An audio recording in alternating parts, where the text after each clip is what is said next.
Marble Arts Group with Deb Brunner presenting her her plans for her upcoming workshop. And at this point, we'll give it over to Deb. So thank you. All right, we'll see here. Let's see. Oh, maybe. Share. Can you see that? Yes. It's getting there. There we are. Yes. Okay, so I'm going to do the slideshow. We'll start from the first slide, and this is it. So these samples that I'm going to be showing you until the next header are for the surface design for clothing and accessories. And I wrote whether you need a new, your garment needs a bit of pizzazz or an update or a repair. I think you'd enjoy this class. Be it a tear, a wear spot, or needs some dash, borrow mending and applique techniques can bring new life to your wardrobe and home accessories. We're going to spend the morning working with borrow, the mending and decorative technique and the borrow stitch. And then after lunch, we'll work on needle turn applique. They're both a form of applique and both can be used for mending as well as embellishment. So the pieces that I show here, the vest that is on your left is made of Japanese fabrics. And I've done some patching on it, and they actually needed some patching and some extra stitches. So you can add as much or as little as you want. Typically, I would put patches, even if there weren't holes and I wanted to look more authentic, in a place where the garment might wear, you know, like on a vest, the front of it, you're sling your purses on it, the car seat belts are over it. And so that was the idea or inspiration for the patches on that piece. The piece on the right was a quilt wall hanging that I did in maybe 92. And it was all done with Japanese fabrics. That was my first introduction to Japanese fabrics. And of course, it doesn't quite fit with my scheme out here. So I ran across it in a drawer and I turned it into a furoshiko bag and added some patches on top of the quilting. And it's made a very nice sturdy bag. So you can reinvent something, and that's to think about. These are Marlboro pieces. The jacket that is on the right is also made of Japanese homespun fabrics, and the patches are a variety of things. And once again, they're in a place where you would have wear, you know, your lap area, you know, the lower abdomen area, and then on the back, which I don't show, over the shoulder. The piece on the left is another furoshiko, and that is simply made with a square piece of fabric. You know, I took a 42-inch width of fabric and I made it into I had a length of it and made it into a square.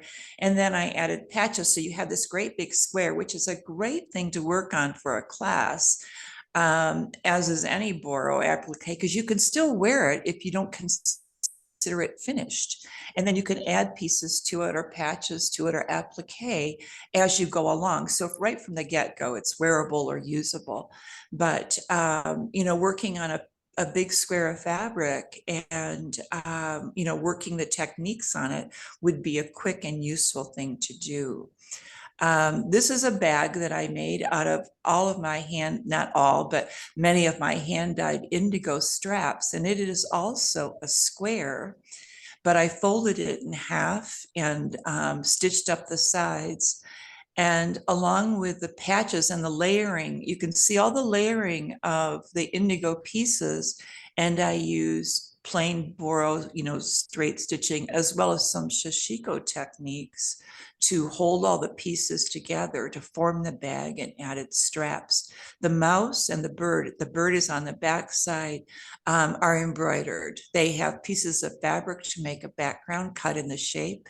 And then I used floss to embroider fur and wings. This is another piece of borrow, and it's a shawl. And I just added some, you know, pieces on the end just to add some texture and interest. Buttons work nicely as well. But, you know, if you've got a couple of lengths of fabric, or a swatch, or what I want to say, a remnant, you could quickly throw together a shawl to wear. It also makes a good table runner. Now, here are applique pieces. The pieces that are shown on the left is on the bottom of a dress, and I went all around the hem and just appliqued pieces of black and white fabric I have. I intend to dye that a cocoa brown, but I haven't gotten to it. So the black will stay, and the rest of all the white areas and light stripes will turn to a cocoa shade, muting the whole thing. And then this is applique on the bag on the right, done on like a 17th century pocket style. You know, women didn't have purses, so they would tie a pocket around their waist, sometimes to tuck inside their garments, because they would have slits on the side. Pockets weren't even invented back then to sew into clothing, and so they would tie them on. This is another applique. These are yo-yos, and you've probably made them. And this is a sewing basket that I have, and I added fabric edges or a fabric top to this little woven basket to store all of my hand sewing tools and threads and so on. So yo-yos are fun to make. They're easy to make. And then I did some stitching, some sashiko or boro straight stitching around the edge of it. The next thing, this is the embroidery class. And in the embroidery class, we're going to use simple stitches to embellish a garment. If you have one, a vest, a shirt, a pair of blue jeans, or just do samples on a piece of fabric. And, you know, it's interesting because a little bit of embroidery on something like a cuff or a collar can really make something one of a kind. And this is a collage of fabric on this vest. So I just went over it with feather stitch and French knots. And the vest is about 30 years old. And I added this collar on it. And I thought, oh, it looks a little Japanese now. And so I wear it that way. So I updated it and then embellished it. This is the dress with the applique on the bottom. And this is another thing about stitching. I went around the edges of the armholes, the neck, and the hem, you might have seen, and just did a contrasting stitch with floss. And that can also, a simple shirt, something in the closet, just to add that touch of interest to it, a contrasting color.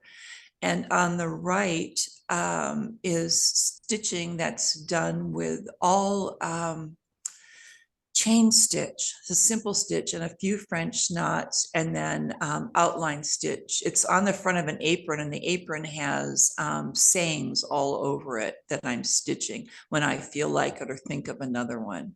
But that's a fun and easy thing. So we're going to learn some stitches and how to combine them to embellish clothing, you know, work on the edges of things, work on accents, and refine your stitches and materials so that you can update your wardrobe or teach holes. This is more stitching. The bag that's on the left is also a pocket, but I made it market style, and it's to be worn on the outside. But what I do with it is put, like, if I'm teaching a class, it's nice to have scissors handy, a tape measure, little odds and ends, and scissors. It's the perfect place to store them. I can just sling it over my shoulder and have it with me at all times. And that design is all done with chain stitching, except that background shape that runs like a river, and that's just straight stitch. And on the right is a desert scene that I did just using black thread.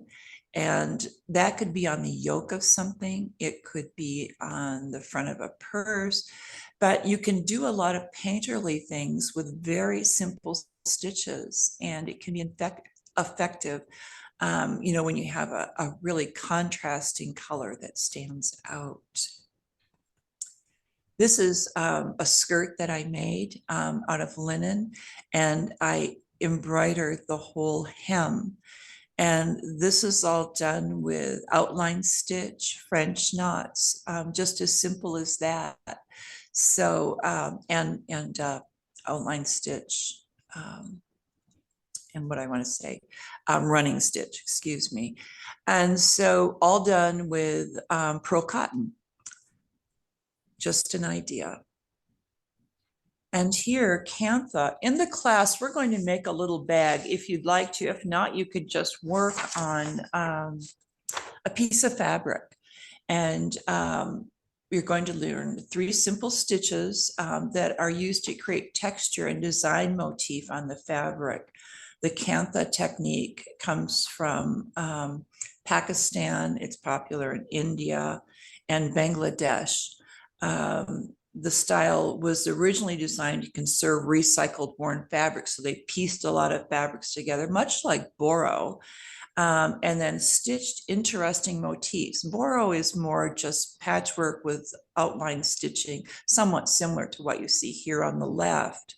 But there's a reason that they're stacking stitches and so on, which we'll discuss in the class.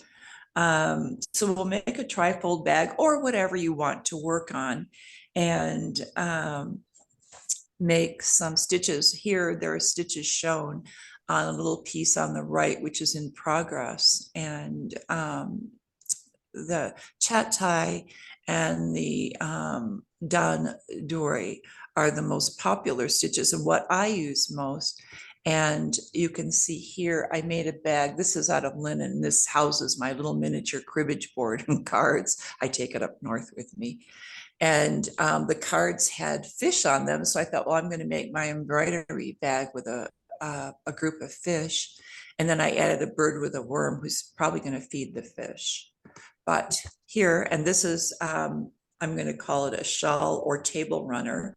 And this is just a small portion of it that I've been working on. But you can see all of the texture that the stitching provides. After you've done the motifs, you work on the background. And it's fascinating. And all of this work I consider meditative, and especially when you're working the backgrounds of these things. It's very relaxing. I find handwork. I don't know, I'm doing a lot of it now. I'm hand sewing clothing even, and it's just seems to fit the mood. I started to do all of this during COVID. And it's really now integrated into my everyday life. So that's that.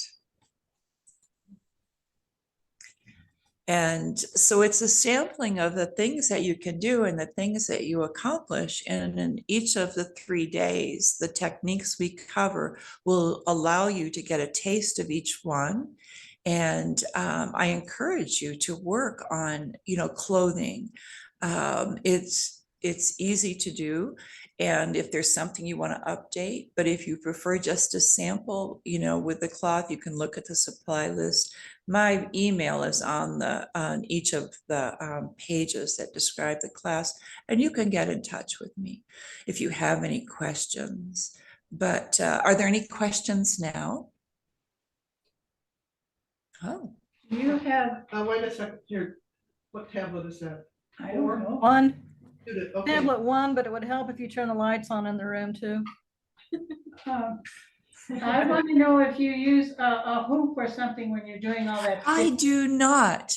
The only time I use any kind of, when I needle point or cross stitch, I work in a frame and put it on a stand. But I quilted for 20 years. I do everything in my hands. I've never used a hoop or for embroidery, and not since I was very young. But you may use a hoop. It depends on what you're used to. And not any of these techniques that we're going to do really require a hoop. Day 2, maybe if you're used to using them. But the rest of them, the techniques are so old, ancient, hundreds of years. They weren't using hoops to do these things. And so I'm being authentic in my application, but even with quilting, they used to put them on these big stretchers and everybody'd get together. It was a quilting bee, but I have to feel the fabric. And, with quilting, you get calluses on your fingers because I don't wear thimbles either. And so that's just my style, but your style is adaptable to anything, whatever you're used to, anything that we're going to do, you can integrate it into that. I don't expect you to make those kind of changes. You're learning perhaps something new. Maybe you've done some of this and you're learning a new application for it, but you can use a thimble, you can use a hoop, you can use stretcher bars, anything that you like. Thank you. You're welcome. Any other questions? Gosh, this was easy. When exactly is The workshop, the question is, when is the workshop? It is the October. It is the 20th. It's Thursday, Friday, and Saturday. Thursday, October 20th through the 22nd. And if I remember correctly, I think we're working from 9 to 3:30 thereabouts, with a break for lunch, of course. And I'm pretty sure it's here in the weeks room. Yeah.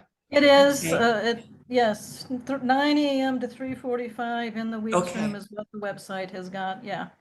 and it's at 155 for the 3 days. And For then- members, yes, for members, Yeah, it's 155. So I sent, both, Sandy has it now and she's your closest contact.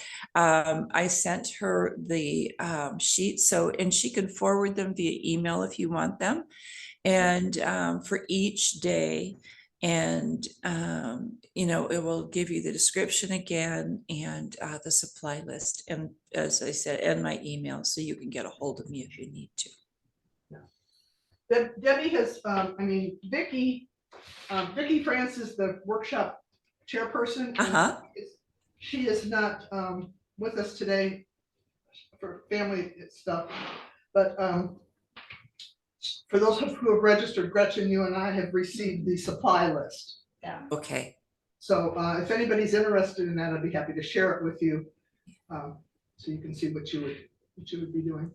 It's nice to look at the supply list, I think, when you're signing up for a class, so that, you can determine, what it gives a better picture of what it entails and the requirements.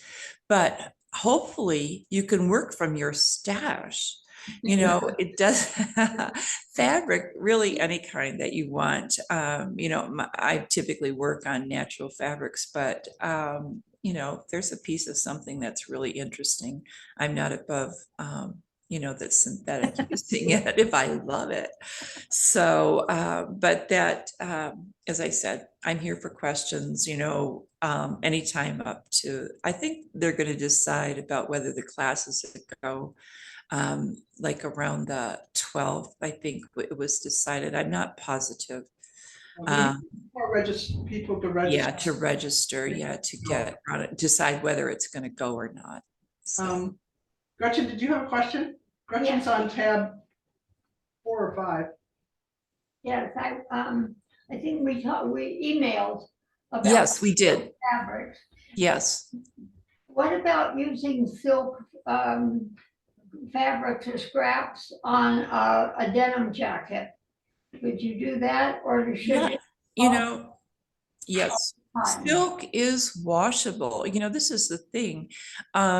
Every piece of fabric that comes into my house gets washed, whether it's silk, whether it's wool, whether, I do it all, because I don't want to take things to the dry cleaners. I want things to be easy to handle. And that's why, like putting silk on a jacket, whether it be, a borough style or an applique, is perfectly fine to do. Because if it's soiled in any way, you're going to be able to wash it and your fabric will have done the shrink or whatever thing it's going to do. And then you don't have to worry about it. Okay. That's good. And I think you talked about silk scarves, and I started thinking about, that borough, that example of the shawl that I showed with the borough on the bottom of it, it's you could do borrow patches or applique on something like that, and it would be beautiful. And you might want to work in a hoop. That's, you can try it both ways. Silk is a little, depending on what type of silk, it moves around a bit. So it might be advantageous to have a hoop. Okay. I have a question. Yes. Kayla, Uh, advice? when you spend hours doing filler for things like the background, do you have anything in the background of your environment? Like, do you listen to music or watch movies, or are you just in it? Oh, it's a lot of different things, actually. Sometimes I just want a little peace and quiet. And when I'm doing background, I typically don't work for more than an hour. And during that time, I get up and I move around. But some days I'll just, when I was doing the designs on that, I worked a lot longer because, it's fun, seeing how things come together for your drawings. But so that varies, but it's easy to sit down and do that kind of stitching in front of if I watch a movie, I can usually keep track. News, which is on here a lot, you don't have to watch it. You can listen to it, but you can listen to books, you can listen to music, and you can set the music, which is wonderful, for the type of stitching you're doing to get things moving or relax you. So a lot of different things. I used to listen to books a lot, but sometimes I need a little more attention, to my stitching. So music is better. But I also like the solitude, just quiet. And then I talk to my dog. So whatever suits your, your style and your mood. Laura has joined us via Zoom. Laura, do you know Deb Brunner? We haven't met. No, I know the name though. How do I know you from somewhere. You look familiar. I don't know. Hello, nice to see you. Nice to meet you. Nice to see Do you you have too. any questions? Nope. No, okay. Well, if you're done with me, I can mosey on if there isn't anything else. We thank you so much for. Oh, I'm glad to help. I'm glad to